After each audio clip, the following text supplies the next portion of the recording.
I've never done this. Okay. I think you deserve it. I think you earned it. I think you earned it. How are you going about getting the show? Well, I love you, and I thank you for trusting me to do radio on Revolution Radio. I thank you for trusting me. That sounds good. Hey, you know. Hello, Roger. Water rides. I got a great butter. Did you get out of school today? This is more important than School, right? That's We're right. here to learn a lot, yeah.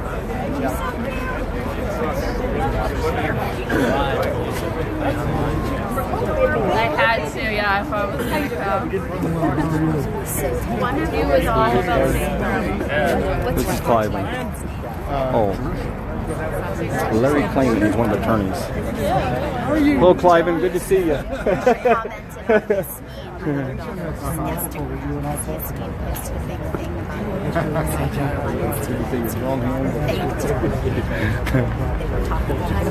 Some of the boys that come out, tell Drew take a lot of pictures. oh, I only brought my son today, just one. Yeah, in school, different things. I should be.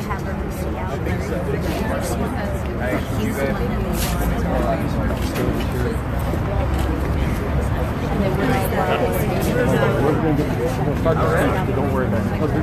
How's it going, John? Okay, well, there you are. Oh, is it getting started? You live? I am already. I started. Just leave it on your page. Okay. Because there's no... Then I can take pictures. It's been breaking up. Like, we don't have a lot of good service for some reason. Can you hear me? Everybody hear me? No. I know. Don't we have a mic? He can just use Hi, how are you? It's good to see you. So good to see you. Shackle free. Take the shackle. Okay, we're starting right now. Got a pretty good turnout. Figure this out. Right. They're hearing us, aren't they? Roger. Hello. Now I can make some noise.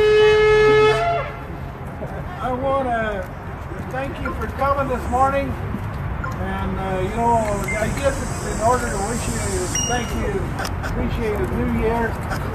Definitely it's a beautiful new day. It's a real special day for me. As I woke up this morning, I looked outside, and the sun was shining, the night was wet, and the leaves were glittering, and my mind went to how thankful I am to feel to be a free man, and how grateful I am for a Heavenly Father that gave me those 34 years ago. And how great and how wonderful it is to live in a land where we have some free speech and be able to exercise our conscience. And today here we're honored to have the media with us.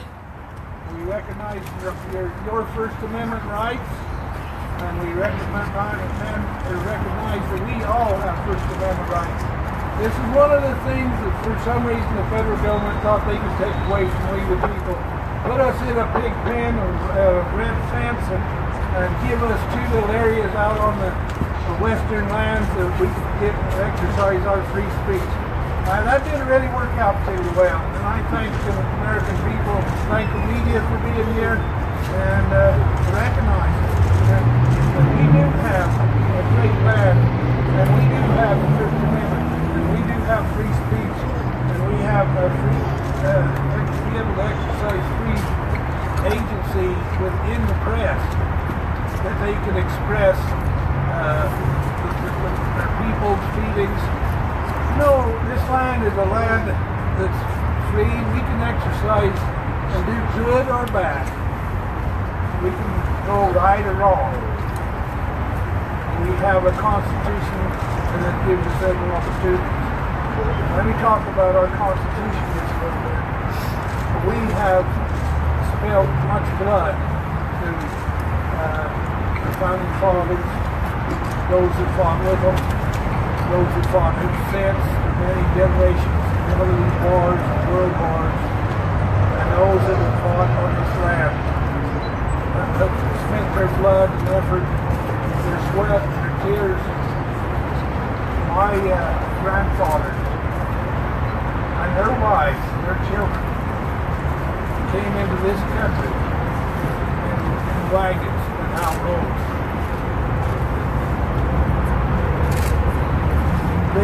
The only thing they had that was that the white man had been here at all was some Spanish trails across this country.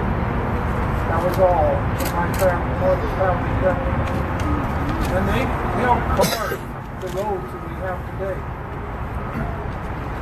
My uncles, my dad, and even myself and my sons have carved these roads and paved them for people today.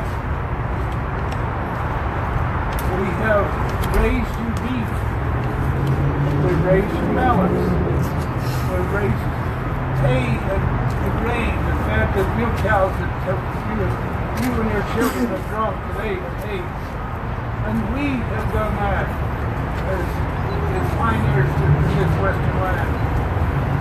We have worked hard and we have enjoyed our lives and raised a family.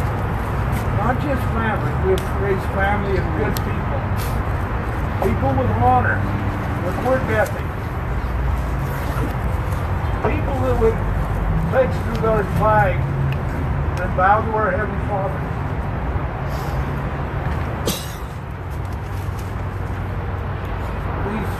This heritage that I have, this heritage that many of you have had, you know, it's a treasure for the world. It's a diamond. And we have the honor now to respect all of these efforts and to come here together to join and to enjoy and celebrate another victory. We had a victory on the Bundy Ranch in 2014, April the 12th. There's no doubt that our Heavenly Father didn't bless us. There's no doubt that we stood for freedom and liberty. We stood for the rights of hard labor. We stood for the sovereignty of the state of Nevada. We stood for statehood. And you know, we stand before the county sheriff's office today. I want to express something. Out of all of the powers in the United States, including all of the powers of Congress, all of the powers of the Supreme Court, and all of the powers of the President of the United States, this man in here that we have nominated and elected as being our county sheriff has the most in the constitutional jurisdiction and authority and policing power more than any man in the world here in Clark County. This is the man that we have elected to protect our life, liberty, and property. We can only honor him and respect him in that position.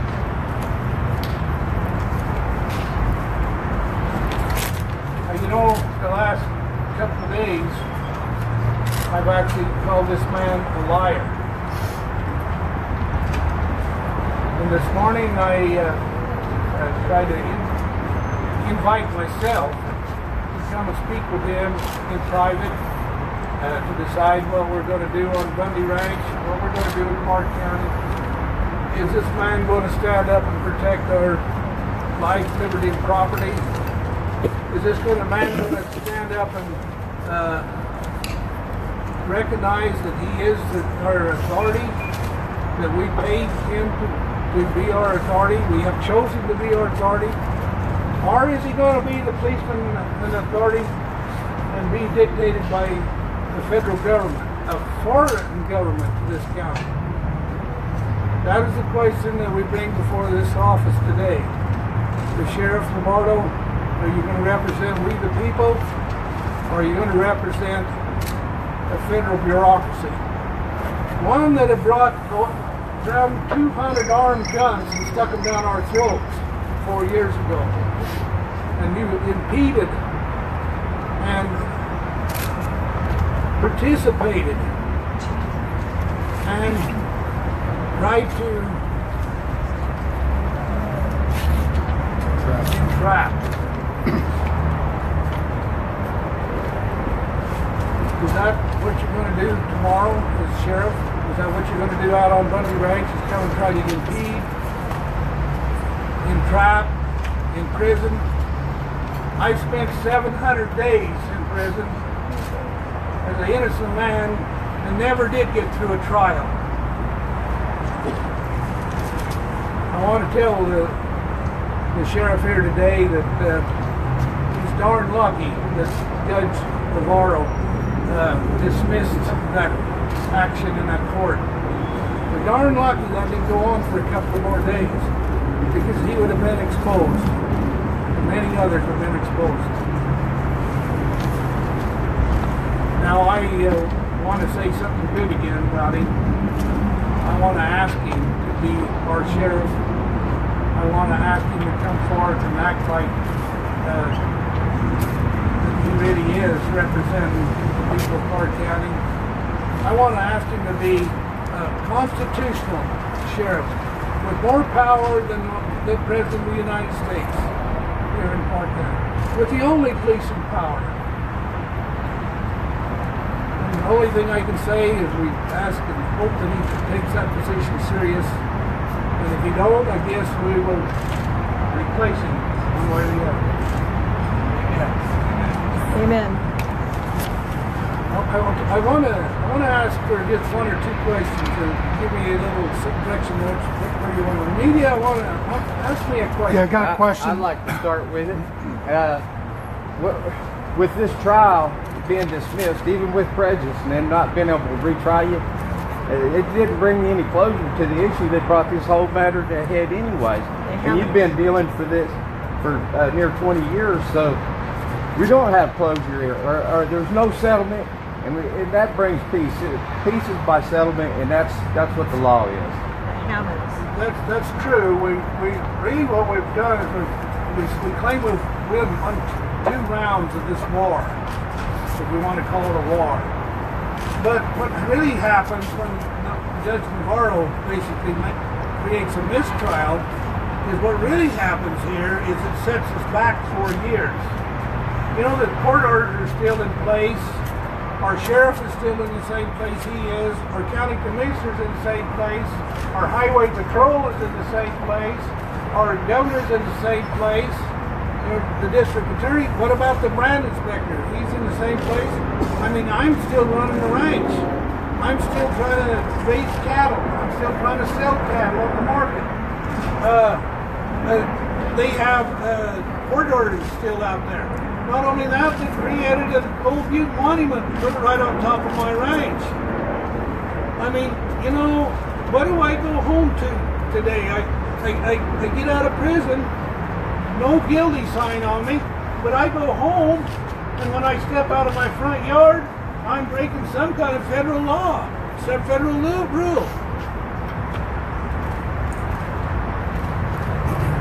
I step out and I have BLM rangers going up and down the road. I have Park Service rangers going up and down the road. But I understand what they stand for. They stand for 200 armed army out there. I understand what it feels like to have snipers on me, pointing guns at me every time I step out of the house. Is that what I'm going to go home to? Every time I go to work my cattle, I drive out on this national park now, or national monument. Does that mean that I could get shot out there when I get out of my truck? Is that what it means? And look at this guy here. I should ask him, is that what it means? LA Times.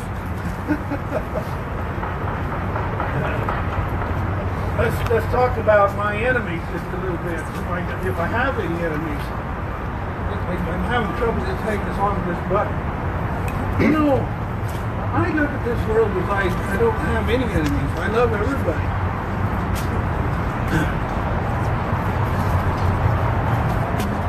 But, hey, that would be a little better. I look at this world as I want to trust everybody. I want to love everybody. I want to help feed everybody. I want to share my ranks with everybody. I don't only want to share my ranch with everybody, I want to share their own land. The public land belongs to we, the people of Clark County. I want to share that land with them. It's not my land, it's your land. Why can't you guys understand that I protect your land? I protect my rights to the forage, the water, and the access to it, and the range improvements, but I protect all of your rights. To come out there and fish and hunt and camp and ride your bicycle and enjoy the scenery. You know, I looked out of my bedroom window this morning early, and I could see the moon coming through the clouds. You know, it was so beautiful. I want you people to have that right. I don't want you to be stuck with a backcountry byway where you get to go down the sidewalk for 52 miles and turn around and come back, and if you get off the sidewalk, some ranger's going to give you a ticket, and you're going to end up in this federal courthouse down there trying to explain yourself. That's not called freedom. Freedom is when you come out to Bundy Ranch onto your land, and you can take 600,000 acres and drive around, use the roads and the trails, camp and build fire, and cook a weenie for your little girl or little boy. That's what freedom's all about. That's what Bundy's all about. It's not about Bundy being a big rancher and his cattle run there and nobody else has any rights. I only have a few rights, and I'm going to protect my rights. I hope you're going to protect your rights. Mr. Bundy, there was a group of environmentalists, conservationists, religious leader as well, had a news conference earlier today, and they talked about fears, they have fear now that you are out, and they fear for people visiting Gold Butte. Can you answer that, please? I think he just did. I would like to answer that. You know how I'm going to answer that? I'm going to answer it this way. I say that the land in Gold Butte belongs to we, the people of Clark County. And I'll tell you one thing. Anybody that comes over that Clark County line into Clark County is our guest. They have no political or voice. They have no vote. And so they are our guests. We love them. We welcome them. But don't let them think they're going to tell us what to do in Clark County on our land. Woo! Yeah. Have you seen any BLM rangers near the ranch or in Buffalo? Since when? Since your release. And no, I really haven't. Mr. Bundy, Jeff Gillen, Channel 3. So what got you to the whole thing was the grazing fees. What are you going to do with the grazing fees? Do you have any intention of paying them? What will you do with those? LA Times will have a nice article coming out about that, and you just read that tomorrow. Well, but give us here in Las Vegas just a little bit. What do you want to do? Are you going to pay them? Are you going to not pay them? What are you going to do? Let me answer it this way. I have a 15-second defense to all of these charges. A 15-second defense. You know, by now Las Vegas should have been able to understand what the 15-second defense is. How many of you understand what my 15-second defense is here? Here. Oh, you got a few of you understand? I hear that. I'll tell Las Vegas one more time. I graze my cattle only on Clark County, Nevada land, and I have no contract with the federal government. Yeah!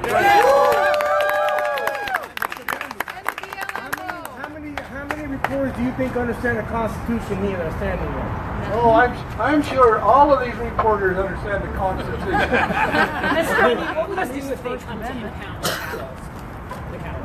That's the sheriff's problem, not mine. Mr. Bundy, Maggie Rose McGrath with Revolution Radio. The way your sons were teaching us when we were at the refuge, many of us journalists were there, was that there were three constitutions, the real Constitution and two others they were trying to suck us under. What we understood is what we learned about Constitution is the BLM only had the right to own the District of Columbia 10 by 10 by 10 federal military bases and also shipping export ports. If I was to pay my grazing fees in California or Oregon, I should pay them to my county or to my state, not to the federal government, right? Well, yeah, I mean, that makes people understand the Constitution. You know, in Article 1, 8 and 17 pretty well explains what the federal government can own. The way I understand it, the federal government can't own any land. Any land. Anybody understand that? They can't own any land unless it's Article 1, 8 and 17, and they have to purchase that land from the state. And then they only can purchase that land for a couple of reasons. One is for military purposes, and the other would be for other buildings. And that would be something like a post office or a courthouse. And they can purchase that land from the state of Nevada if they would like to have some land with the consent of the legislators and Congress. Now I have a little question to ask you, a very simple question. Why would the Constitution say that the federal government has to purchase land if they own all of this land? Why would the Constitution say you can own land if you purchase it? Why would they say that? And then the other thing, if this land don't belong to the state of Nevada, how could the state of Nevada sell this land to anybody if they don't own it? Exactly. Right. I mean, that's something I don't have to take my hat off to, you know, that's a very, yeah, I mean, how could they be a state if they don't, I mean, you know, another thing about the Constitution, they want to say their property clause of Article 4 gives the federal government power. Had anybody read the Constitution in Article 4? First thing I see in Article 4, it says the Congress has power to dispose of the territory. Well, nobody ever admits that anything's been disposed of. It says it has the power to make needful rules and regulations over the territory. Is Nevada a territory? No. How long has it been since Nevada was a territory? 1864, October 31st. Okay. That's your birthday, ain't it? Yes, it is. Well, how long was Nevada a territory of the United States? Who knows that? Not long. Yeah, it belonged to Mexico. It became a territory in 1840.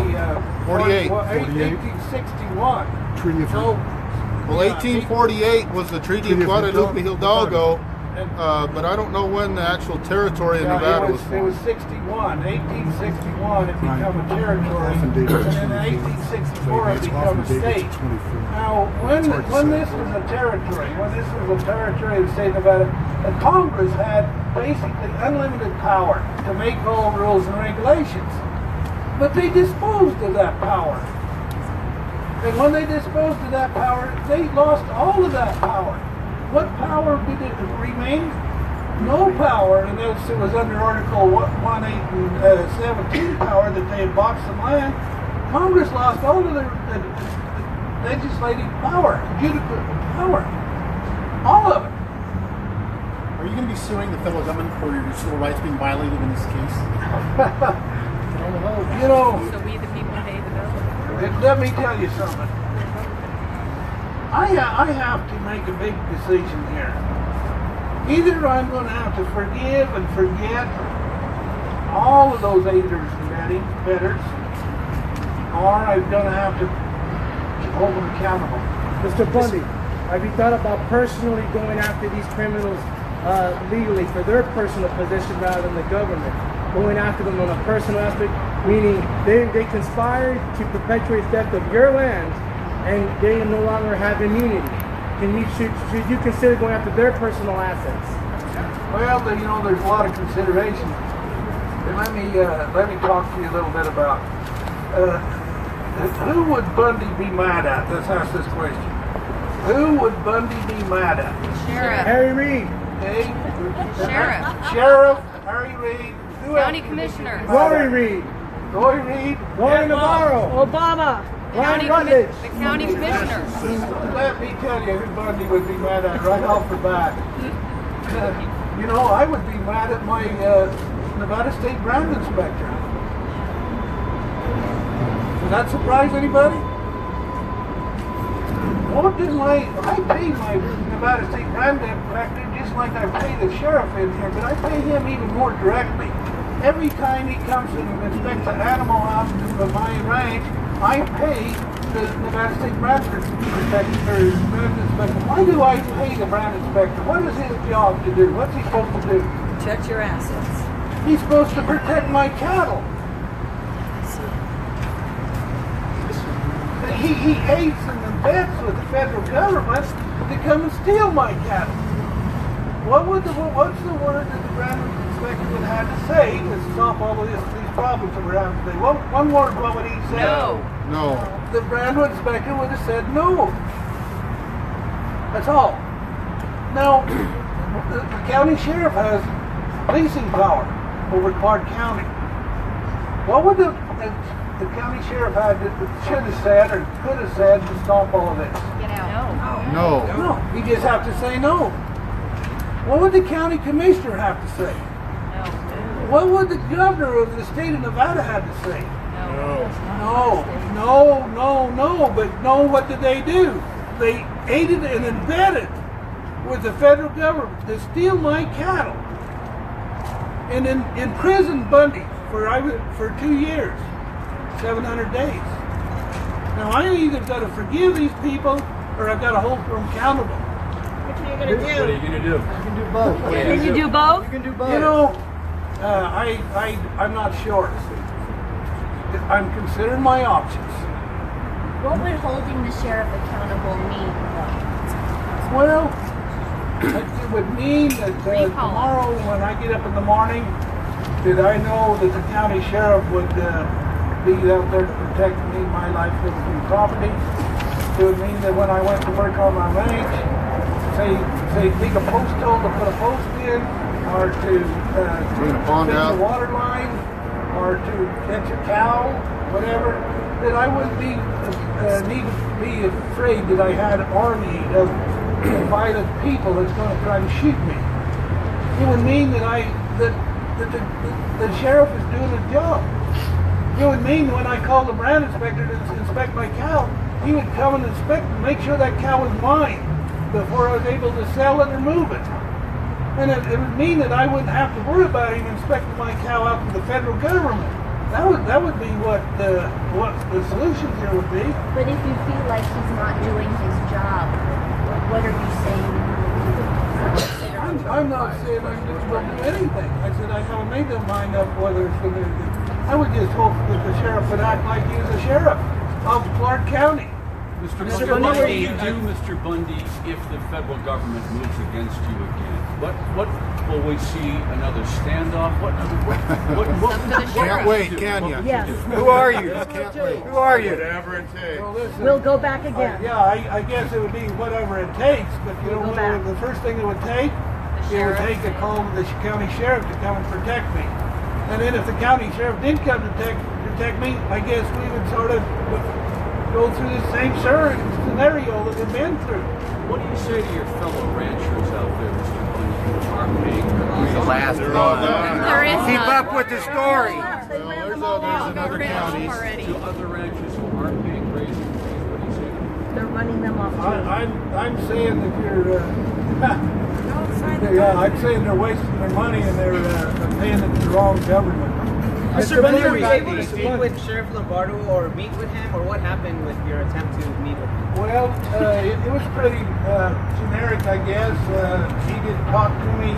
He sent one of his assistants, and they just said that the sheriff was busy. He had other businesses, and he was too busy to talk to me today. I invited him to come out here to this meeting, and I'm dressing our minute. If I showed up, that'd be great. We'd welcome him. But he was invited to come before you people today. He was invited to meet with me in private before this meeting where we could... all I can say is the sheriff's too busy today. Mr. Bundy, is he considering changes to both you? Are you considering running for political office? Sheriff? Well, you know, we definitely need a new governor, and we could use a new sheriff, and I don't know, we might need to replace the county commissioners too. And, you know, I don't know. Sure. I could probably do the Brand Inspector's job. Mr. Bundy, yes.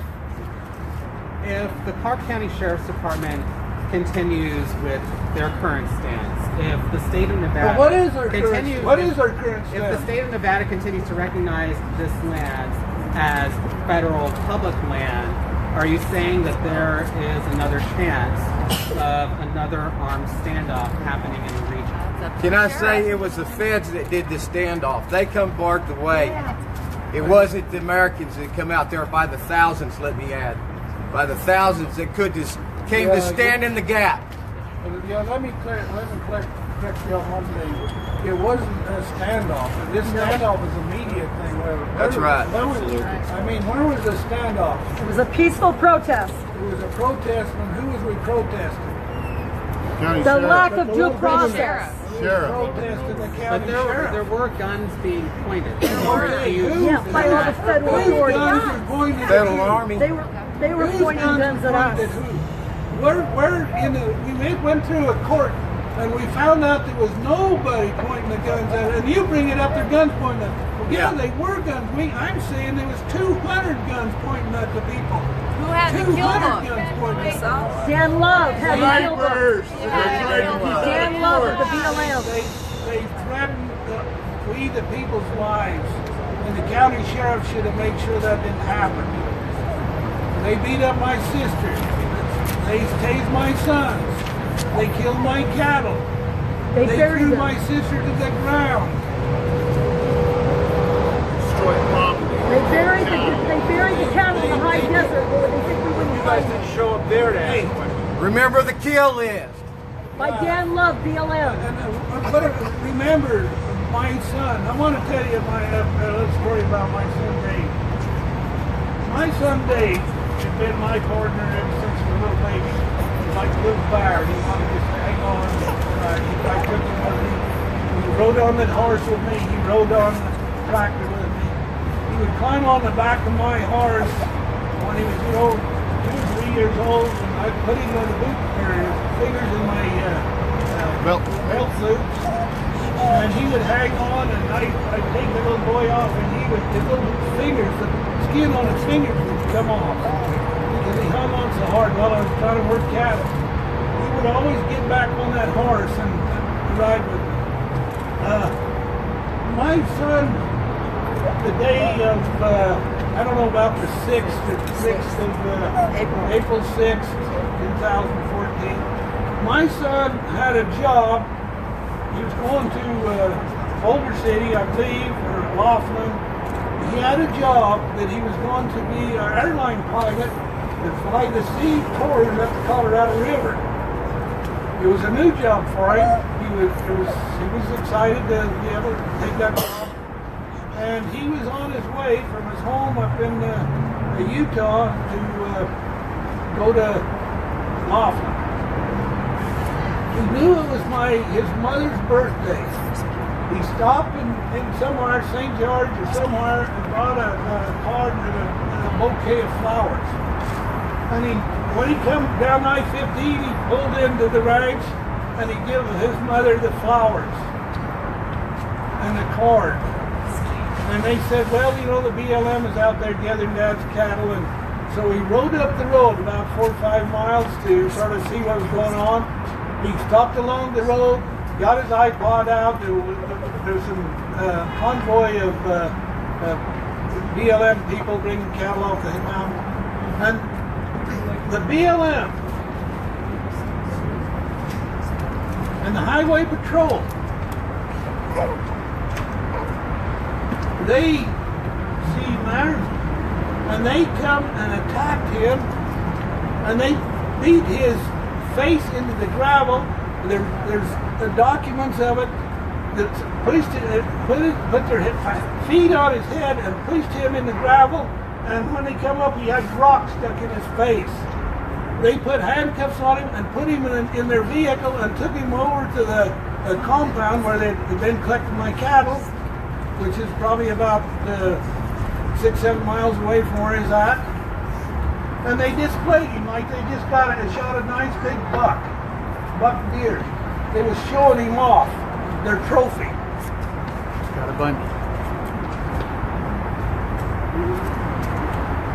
And then They left him out there for several hours, and they took him over to Henderson, put him in the jail over to Henderson.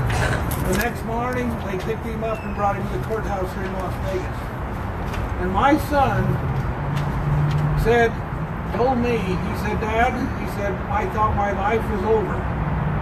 He said they'd abused me until I thought that they was going to kill me. They put me in this courthouse, and he said they left me there and interrogated me and carried on. And then he said all of a sudden things just changed. He said they took the handcuffs off me, brought me a little sack lunch, and opened the door and kicked me out on Las Vegas Boulevard. He walked down the street. He didn't have no money, but he did have a credit card in his wallet. He said he didn't have nothing to make a phone call, so he went up to a lady that was buying gas and said, I'll buy your gas if you'll let me use your phone. He used the phone and called me. I have been right here at this sheriff's office that morning. I was on my way home. And he called me. He told me where he was. He was on Pickett Storch in Las Vegas Boulevard. And so I come back. When I got back, the media was there. I don't know whether it was Channel 8 or 13 was already there. He was, sort of beat up. This is how the government treated my little boy. The only was going to just give his mom some flowers. And you guys think I'm supposed to just love what happened? I just spent 700 days in their jail. I'm a little bit upset about that sometimes. Now I've got to make the decision whether I'm going to be bitter the rest of my life, whether I'm going to forgive them. But one thing for sure, I'm going to go back and ranch. I'm going to produce you people some more food, and I'm going to fight for your freedom and liberty to come out on your land and enjoy your land. Amen. Amen.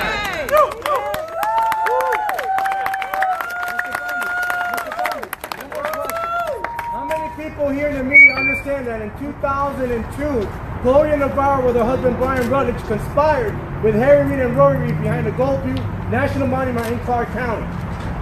I don't know. I just know that we still have our land. It's still Clark County, Nevada land, and we love our land, and we're going to use our land, and we're going to enjoy it.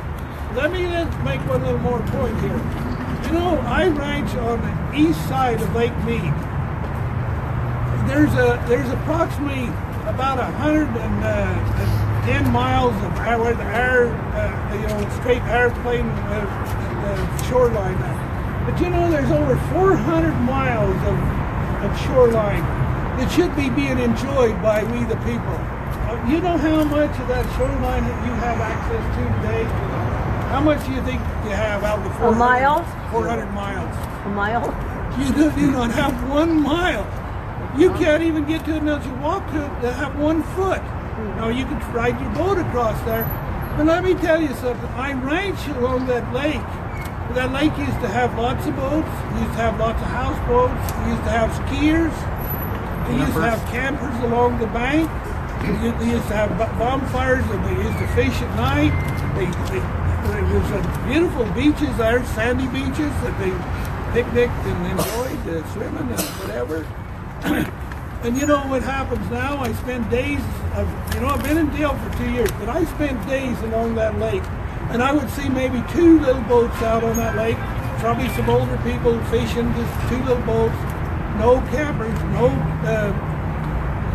motor or fish or houseboats, no access to the lake. Why is that? That's your public land. That's your national recreation land. Lake Mead National Recreation Land. No people. Why? Because they're tired of going down there to the federal courthouse and paying tickets. They charge you $20 ruined your picnic. road. Just to drive the North Shore Road, they charge you $20. They have ruined your picnic. Why do you think Bundy said disarm them and tear down the entrance into the park? Because we want access to our land, and we don't have it. Give the state back their land. Hey, I thank you, media. I thank you. I want to tell America that I love it. I think this is the greatest land in the world. I think it has a lot of promises for the future, I think we have a great future. Nevada has so many resources and so much land. And you know, you go up through Nevada and you travel from Las Vegas to Reno, and you know, you go up through a depressed world. You come to these little towns, and you can see they used to thrive. And what do you have? You got a ghost town. It's not even a ghost town anymore. It's just a junk town. You know, that's not what Nevada. These little towns need to be thriving. We need to be enjoying this land. We need to be using it. And that's what Bundy stands for. Thank you. Thank you, Mr. Bundy. Thank you, Mr. Bundy. The black farmers, thank you. Thank you. Thank you. I've gotten to know him in the last 4 years.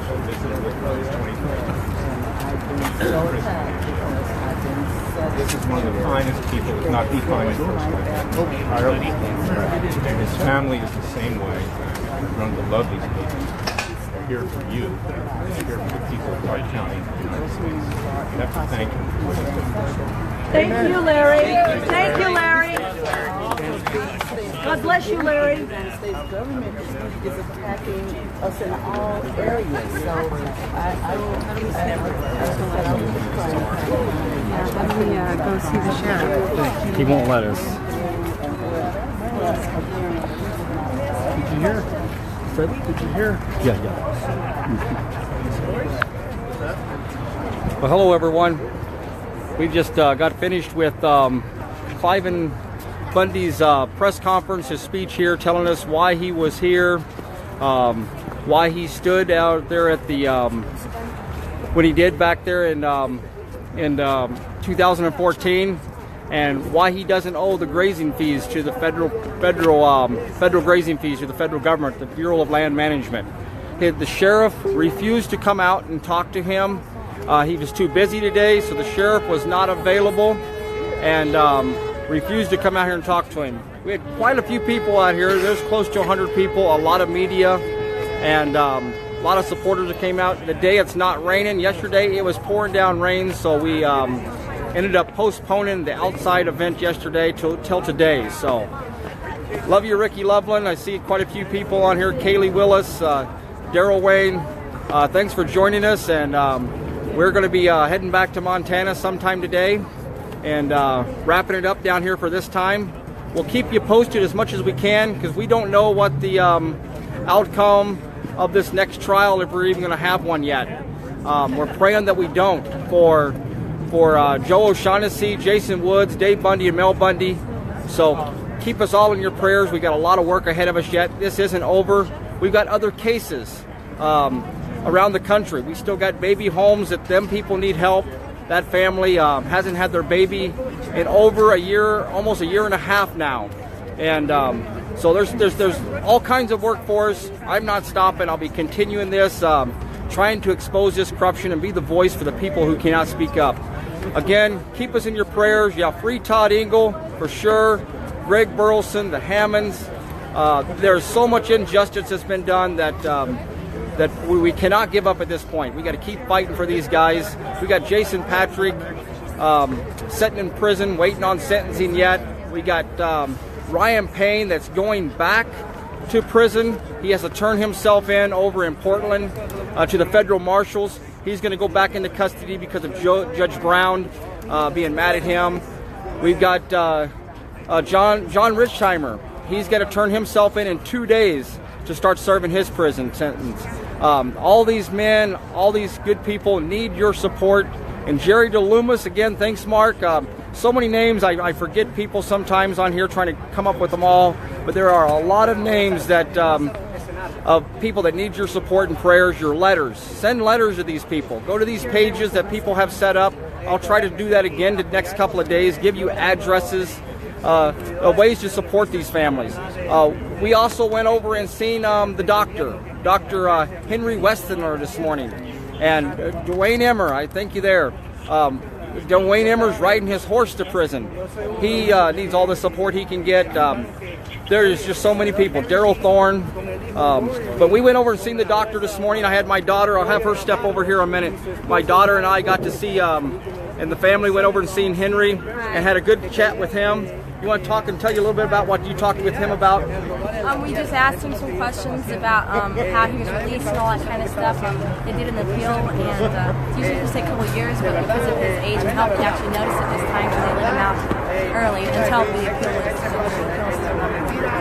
And you're going to write a blog, aren't you? I'll have a blog post, and it should be out the last Wednesday of this month. So how can they find that blog post? That's Keturah's Corner. Corner spelled with a K, so it's KETURAHSKORNER.blogspot.com. So Keturah's Corner, she's going to have a story written. That's a blog post. I'll share it. There'll be other places that'll be shared. But I'm going to share that, and she's going to write another story about him. He has a birthday coming up, too. We don't want to forget that. And what was that? His birthday is on February 16th, and he'll be turning 94, and we're going to try to get a bunch of birthday cards together for him. I'll be putting an address on my blog post so that way you guys can write to him. We'll probably send them all to a post office of ours and then forward it on to him so he doesn't get any hate mail or anything. Yeah, let's get him some birthday cards. He's going to turn 94 here in February. So that's be a big surprise for him. He enjoyed our visits this morning. He was just overwhelmed with having so many people support him and seeing him. I've also got a couple of books of Henry Wessler's that I got from him, and he signed them this morning. I'm going to get Henry. I'm going to give away these 2 books here sometime soon. So keep watching for that. And if anybody wants to read his books, you can go look at that book. What's the name of his book again, Keturah? 12 hours, facing 12 hours to the firing squad. It's on Amazon, but we're going to give away a couple of his books that we got from him today and got his autograph on them. So thanks again for joining us, everyone. Keep us in your prayers. We have some other updates hopefully today, and we will keep up. Thank you.